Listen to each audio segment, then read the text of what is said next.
Bonjour Pauline, alors merci beaucoup d'avoir accepté d'apporter ton témoignage à l'issue du programme Starter. Donc comme j'en ai l'habitude, je vais d'abord te demander de te présenter.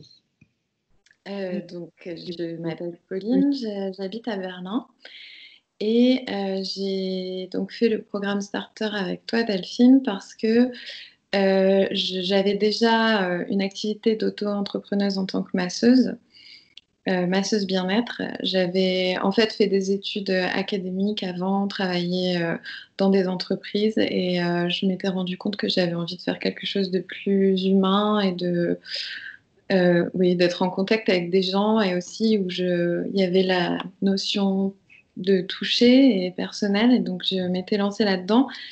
Et après 1 an et demi de cette activité, j'avais envie d'aller plus loin avec mes clientes et de leur proposer un accompagnement où on pouvait parler de leur blocage émotionnel, des barrières qu'elles se mettent qui les empêchent d'être épanouies ou qui les empêchent de se lancer dans des rêves, qu'ils soient personnels ou professionnels, ou de se lancer dans une nouvelle activité, si par exemple elles ont toujours eu envie de faire du théâtre et qu'elles n'osent pas. Donc j'ai défini un projet avec toi et maintenant donc je suis accompagnante auprès des femmes qui veulent renouer avec leurs envies et explorer leur potentiel créatif. Hmm. Et donc du coup, donc, cette situation qui était quand on s'est rencontrés, parce qu'en fait on a eu l'occasion de se rencontrer à Berlin quand je suis venue faire une conférence, c'est ça? Donc Ouais. est-ce que c'est ce qui a fait que tu as souhaité qu'on travaille ensemble? Peut-être on ne se connaissait pas avant sur les réseaux sociaux, je crois. Non, pas du tout. Alors, j'avais vraiment bien aimé ton intervention à Berlin. Ton positivisme et ton énergie étaient vraiment communicatifs. Du coup, ça m'avait vraiment plu. Et la bienveillance aussi avec laquelle tu partageais tes techniques il y avait aussi dans cette conférence, j'avais trouvé une certaine cohésion, une osmose. C'était donc principalement des femmes. Et voilà, aussi le fait que tu t'occupes des femmes, que tu les aides à sortir un peu des croyances sabotantes, et, parce qu'on est particulièrement concerné par tout ça. Ça m'avait vraiment parlé parce que c'est des choses que je connaissais bien et sur lesquelles je travaille encore, le syndrome de l'imposteur, le rapport à l'argent, toutes ces choses-là. Voilà, donc c'était plus la manière, ce que tu dégageais et ta personnalité, en fait. D'accord. Et donc, est-ce que toi, tu avais déjà eu un coaching, été coaché? Non, non, je m'étais un peu renseignée moi-même. J'avais reçu un coaching juste après mes études, mais très court donc rien à voir avec le développement une activité professionnelle, mais on avait déjà fait quelques petits exercices comme l'elevator speech et ce genre de choses. Mais à part ça, non, vraiment un coaching pour essayer de rassembler différents éléments et créer un projet et le lancer et obtenir des outils pour ça, jamais. D'accord. Donc, c'est notre rencontre à la conférence à Berlin et là, tu as pris conscience qu'effectivement, il y avait, je pouvais t'accompagner. D'accord. OK. Ouais. Alors, du coup, quelles étaient tes attentes précisément par rapport à notre travail ensemble? Alors, en fait, je me sentais assez perdue. Je savais que j'avais envie de faire évoluer mon activité de masseuse, mais je ne savais pas comment. Donc, mes attentes étaient assez floues, puisque j'avais besoin d'être aidée, j'avais besoin qu'on me donne un cadre, en fait. Je pense que c'est surtout ça que j'attendais, sans être vraiment très précise dans mes attentes, puisque justement, savais, je, je, je savais pas exactement de quoi j'avais besoin pour pouvoir avancer. Donc vraiment, ça m'a aidé. A posteriori, je peux le dire parce que je le réalise. Le cadre et les outils et une structure, je pense que c'était ça mes attentes sans vraiment en avoir conscience parce que si je l'avais su, enfin, c'est des choses qu'on apprend avec le coaching en fait. Et je trouve ça hyper précieux ce que tu dis parce que, en fait, tu étais dans une situation où tu voyais pas comment développer ton activité et puis tu sentais bien qu'il y avait une autre façon de faire. Et donc, en fait, quelque part, tu ne savais pas ce que tu ne savais pas. Donc, tu sentais Ouais, bien qu'il y avait comme un peu une impasse, mais quoi? Et donc, en fait, souvent, j'utilise cette expression-là, effectivement, en disant, bah, quand on passe des paliers, ben, on se retrouve dans cette situation en disant, ben, en fait, je sens bien que c'est pas vraiment ça, c'est plus vraiment ça, mais que j'ai envie de continuer d'aller ailleurs, mais je sais pas si finalement il y a quelque chose au-delà. mm, Et donc, je ne sais pas ce que je ne sais pas. Donc, je trouve ça intéressant ce que tu amènes parce que du coup, je veux vraiment le transmettre. C'est effectivement quand on est bloqué, c'est qu'on est à un palier en fait. Et donc, soi-même, bah, finalement, on ne peut pas découvrir, enfin, ouvrir ce plafond, puisqu'en fait, c'est avec notre identité qu'on a amené certaines actions qui ne peuvent être du coup déployées que grâce à quelqu'un qui a déjà ouais. déplafonné ce plafond. Et donc, je trouve ça précieux ce que tu amènes. Mm.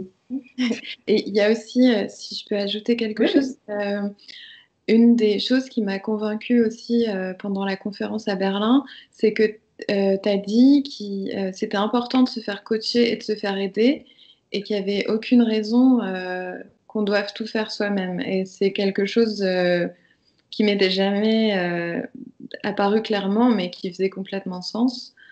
Et vraiment, c'est ça, en fait, le sentiment d'être bloqué et de pas savoir comment aller plus loin. Et une fois que j'ai intégré l'idée ou que le principe qu'en fait, on peut pas avancer, il y a des moments où on est bloqué et on a besoin d'une aide extérieure pour pouvoir avancer, ça faisait complètement sens parce que oui, c'est évident, mais juste, j'en avais pas encore conscience. Donc, ça aussi, ça a été un déclic en fait qui m'a aidé à passer cette étape.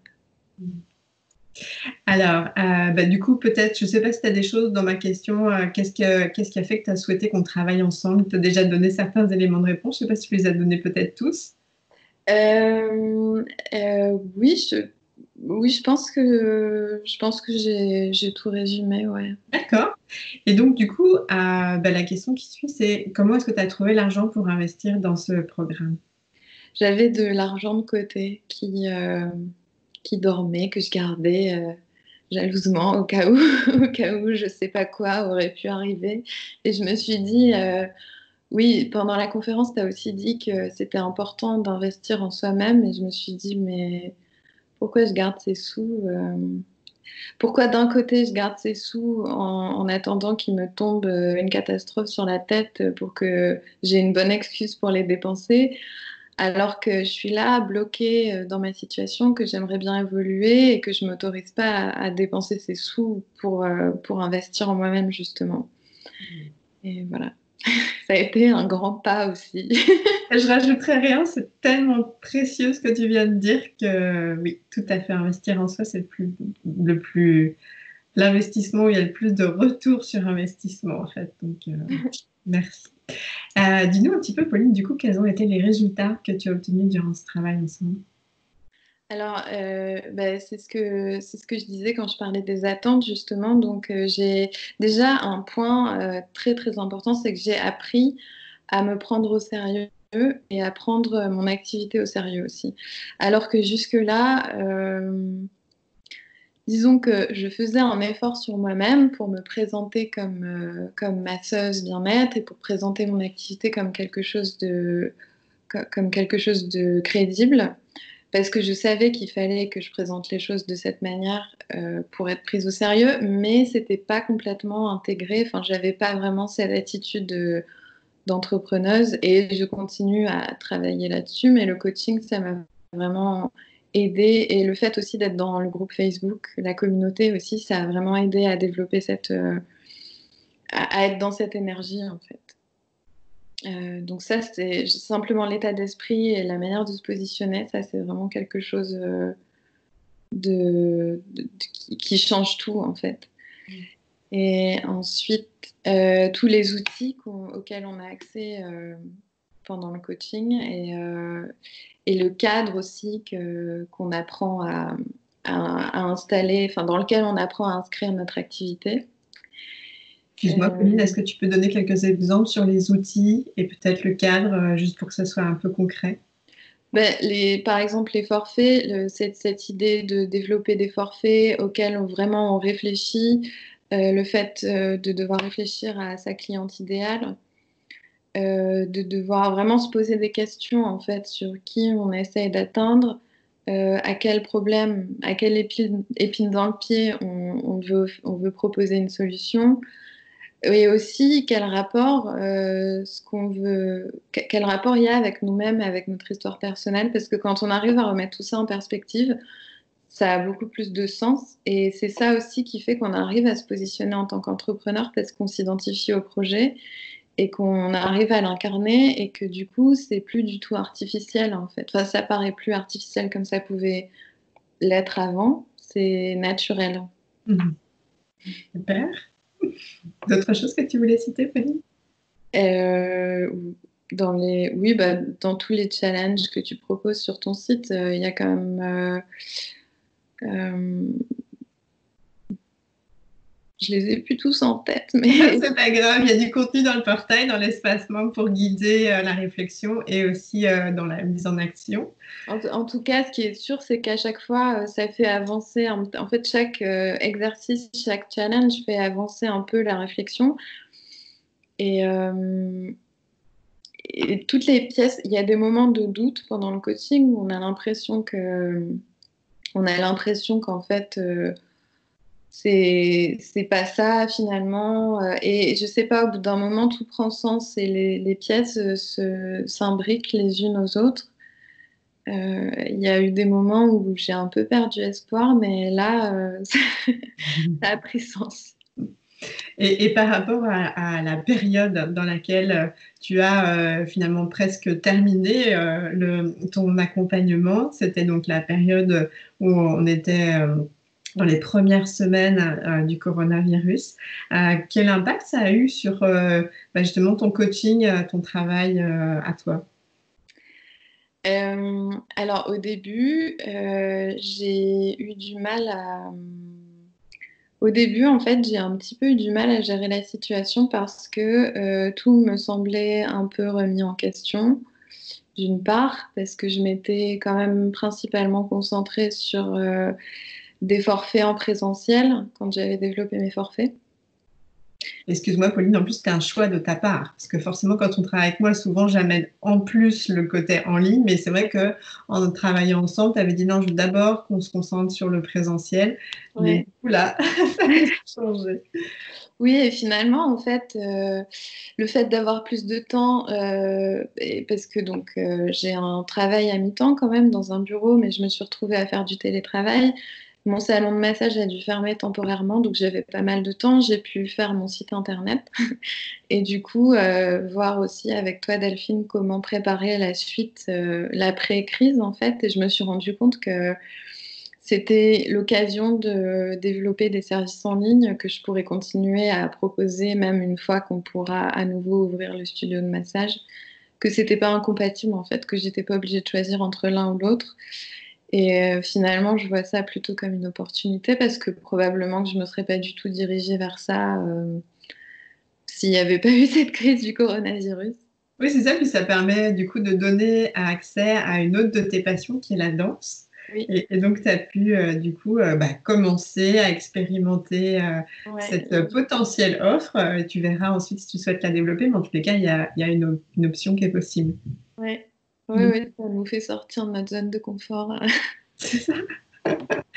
Bon, bah, c'est super. Et alors, Pauline, qu'est-ce que tu as envie de dire comme ayant été ton plus grand changement durant ce coaching? Ben justement, le fait de me percevoir comme auto-entrepreneur, ça c'est le... J'ai plus l'impression, enfin, et j'ai pas énormément d'expérience, mais ça se construit petit à petit de toute façon, mais j'ai plus l'impression d'être perdue dans un monde dans lequel j'ai pas de repères, auquel j'appartiens pas. J'ai l'impression d'être armée en tout cas suffisamment armée pour commencer, enfin, pour me prendre au sérieux. Et ça, c'est un gros changement quand même. Hmm. Ah, c'est chouette. Et qu'est-ce que tu aurais envie d'ajouter à des femmes qui aujourd'hui sont, comme tu étais toi, as croisé des chemins un peu dans une impasse, ne sachant pas où aller, mais sentant bien qu'il y a une envie d'aller plus loin, et qui aujourd'hui se pose des questions et peut-être voilà, se demande est-ce que je dois investir en moi? Qu'est-ce que tu auras envie de leur dire? Mais oui, oui, oui, parce qu'en fait, comme tu disais tout à l'heure, il y a des portes qu'on ne peut pas ouvrir tout seul et forcément, tant qu'on n'est pas arrivé à ce stade, je sais pas, de développement, de maturité, c'est difficile. Probablement qu'on peut y accéder tout seul, mais ça prend beaucoup plus de temps et c'est du temps qu'on perd, entre guillemets, à être frustré. Donc, moi, vraiment, ce que je me suis dit quand j'ai décidé de payer pour ce coaching, c'est que c'était pas, ça n'a pas la même valeur que de dépenser la même somme pour un voyage ou c'est quelque chose, c'est un investissement à long terme. Euh, et donc, ça vaut le coup, c'est sûr, si on a l'argent, il faut le faire, je pense, parce que on peut pas à la fois vouloir développer une activité et se lancer et à la fois refuser de s'en donner les moyens. Donc, c'est aussi les moyens financiers, en fait. C'est ça. Et juste là, une petite question qui me vient comme ça. Donc, une fois que tu t'es décidé à dire, bah, je vais investir, est-ce que entre le moment de payer ou au tout démarrage du coaching, tu as eu peur ou bien tu étais confiante? Dans quel état d'esprit tu étais? Oui, oui, non, j'avais peur parce que malgré tout, avant de commencer, on ne sait pas trop. En plus, j'avais pas particulièrement écouté des témoignages, donc enfin, avant de commencer. Et puis même, je pense que même quand on écoute des témoignages, on se demande si ça va s'appliquer à nous, si ça va marcher, si vraiment la personne qu'on a choisie va nous correspondre. Donc oui, c'est délicat. J'avais peur et en même temps, je me disais que, enfin, il fallait le faire de toute façon. Et voilà, je regrette pas. Et est-ce que tu as envie d'ajouter quelque chose pour terminer ton témoignage, Pauline? Non, j'ai à peu près tout dit. Je suis ravie. Il y a eu des hauts et des bas, mais globalement, je suis vraiment ravie de l'avoir fait. Je suis contente vraiment aussi qu'il y ait la petite communauté. Le fait d'être dans le groupe Starter et sur Facebook, ça aide vraiment. En fait, là, maintenant que aussi à cause du coronavirus, j'ai plus de temps, je peux m'investir plus à ce niveau-là et je sens que ça me fait du bien, en fait. C'est un aspect à pas négliger comme j'ai pu le faire moi pendant mon coaching. Ben, merci beaucoup, Pauline, pour avoir apporté ton témoignage et ton éclairage. Et puis, belle continuation à toi. Merci À beaucoup. bientôt.